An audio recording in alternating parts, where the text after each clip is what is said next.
Today we're going to talk about self-care and specifically about why it is so challenging for highly sensitive people, well, for most people, but especially for highly sensitive people, to begin to create a regular self-care routine. My intention with this video is that by the end of it, you'll have a clear or a better understanding about, the inner workings of your own mind as to why you might be struggling to be consistent with self-care and taking time for yourself, doing all the practices that are actually good for you and that feed your soul. I've divided this video into two parts. So in today's video, we're going to talk about the blocks or the challenges that we have as HSPs when it comes to being consistent in taking care of ourselves. And then, so as to not overwhelm you with too much information, the second part of the video, which will come out next week, is going to focus then on the different types of self-care rituals or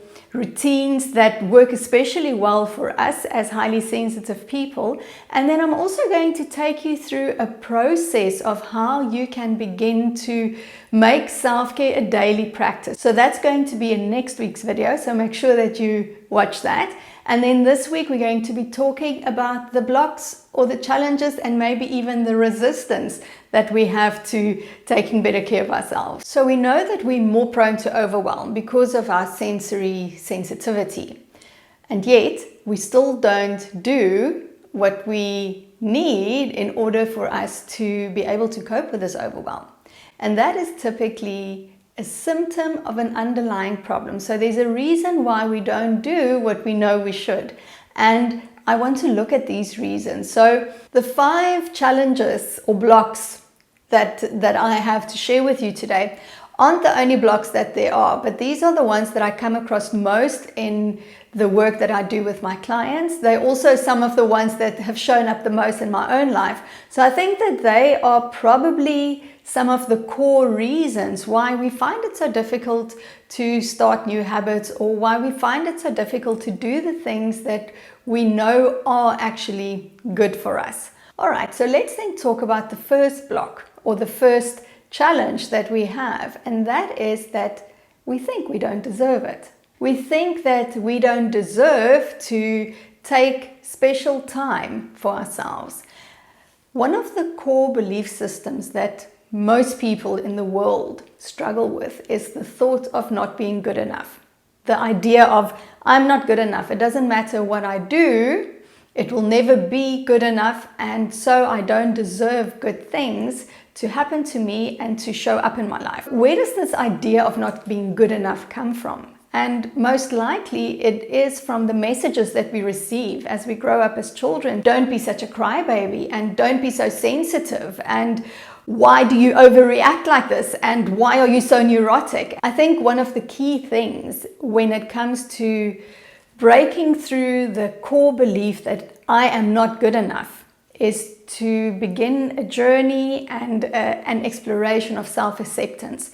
When you accept yourself 100% for who you are, and you love yourself and you have compassion towards yourself, then it is simply not possible to think that you are not good enough, because the mere fact that you are accepting of yourself cancels out this rubbish thought of who I am is not enough.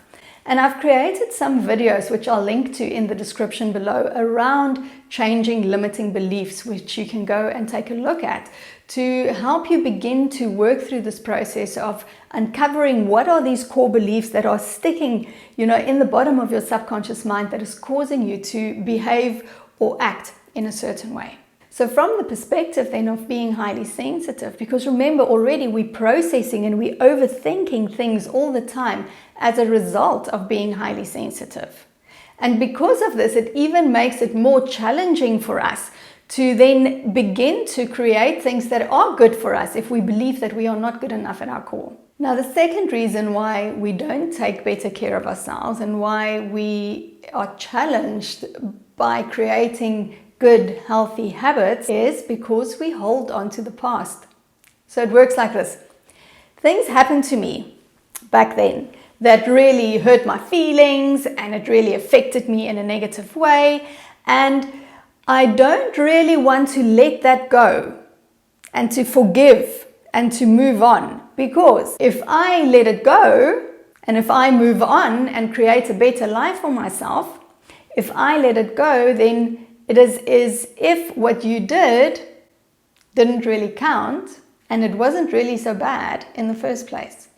And this is possibly the conversation that's going on in our subconscious minds. This is why we hold on to grudges and why we find it difficult to forgive, and we hold on to our past because we are afraid that if we let it go, it's going to make what happened to us okay. And in order to keep this memory alive of what happened to me in the past, we continue to treat ourselves in the way that we were treated through our inner critic. So your inner critic is constantly judging you and finding fault with you and criticizing you. And the way then out of this, the solution to start healing and letting go of the past, is to change the way in which you talk to yourself. Begin by being more compassionate, and this again ties in with the self-acceptance. As you begin to change the way that you speak to yourself, your level of self-acceptance begins to grow. In fact, all of these solutions that I have for you, they all hold hands, so nothing stands in isolation. So the third challenge that we have, which is preventing us from making self-care part of our daily lives, is we numb ourselves because we are afraid to feel our feelings. It's a lot easier to grab your cell phone and scroll through social media than what it is to spend time with your own thoughts. So you numb yourself with things that aren't good for you, instead of taking time out for yourself where you might be forced to face your thoughts or your feelings. The big problem with shutting down our feelings like this is that you don't only shut down or numb the not so good feelings. You're also numbing the feel good feelings at the same time. So the result is that we are just suppressing a whole experience of life by numbing our feelings like this. The solution to dealing with this, the solution to dealing with avoiding feeling our feelings, is to begin a practice of regularly checking in with yourself. And I especially like working with some questions when I check in with myself. And I recently listened to a podcast, which I'll link to in the description below. It's the HSP podcast by Julie Bjelland, I think you pronounce her surname. And she works with 2 questions, which I think are very helpful, and I've started working with them now as well. So the first question, when you do this check-in with yourself, is you ask yourself, how am I feeling? And then you ask, what do I need? So begin a practice of a couple of times a day. Set your alarm on your phone if you have to. Set your alarm to remind you, right, I have to do my 1-hour check-in. As you begin to regularly check in with yourself, you're going to start to develop a better relationship with yourself.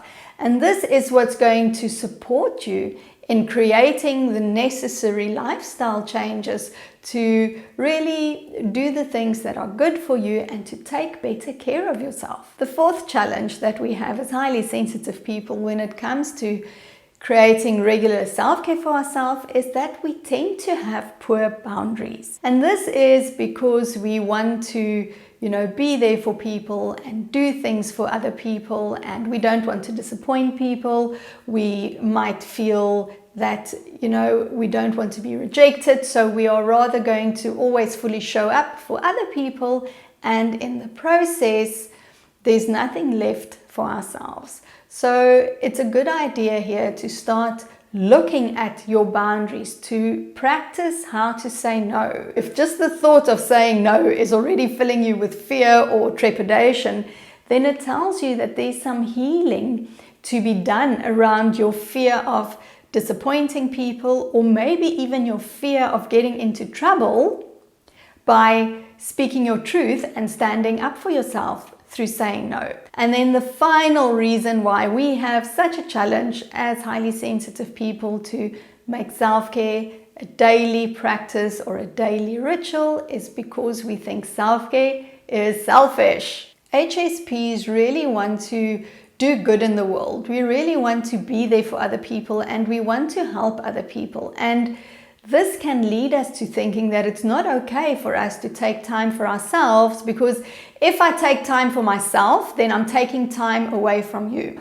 And that really is a faulty way of thinking, because when you are frazzled, when you are irritable, when you have nothing left more of yourself to give because you have been stretched too thin, because you are tired, then you are being selfish.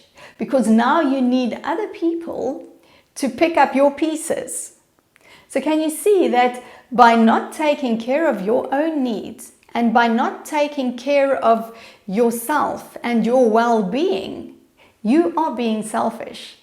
And that's just turning it around a little bit. So the solution here is to begin to look at, what beliefs do I have that makes me think that taking care of myself is selfish? What messages did you receive in your home growing up as a child around self-care and selfishness and being there for other people?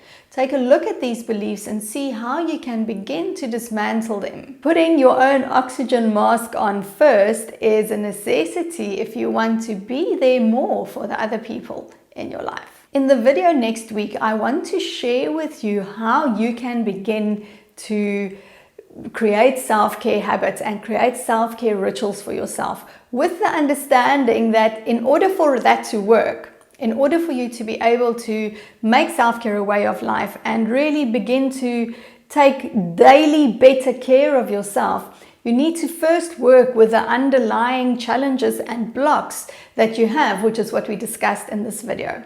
So next week then we're going to look rather at how do I then begin to make self-care a habit, and I'm also going to share with you some ideas of self-care practices that are specific to highly sensitive people. I'd also like to hear from you in the comments below. Let me know, what other challenges or blocks do you have when it comes to creating a daily self-care ritual? Why aren't you doing it? What is stopping you? Highly sensitive people are already prone to being overwhelmed because of the way that we process information, because of the way that we strongly perceive all the subtleties in our environment. And that's why it's so important that we do whatever we can to take care of ourselves.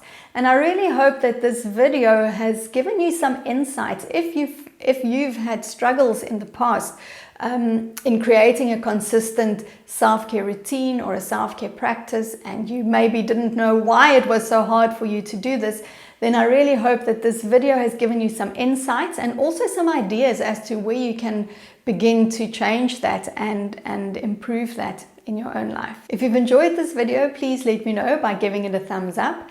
And also subscribe if you haven't yet done so. If you've been on the fence about subscribing or not, now is your chance to hit that subscribe button.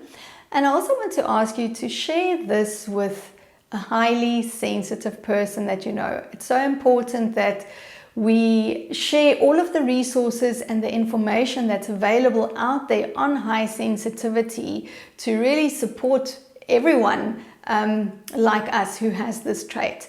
I also want to say thank you very much for watching this video. If you're still watching up until this point, I appreciate you so much, and I will see you in the next one. Bye.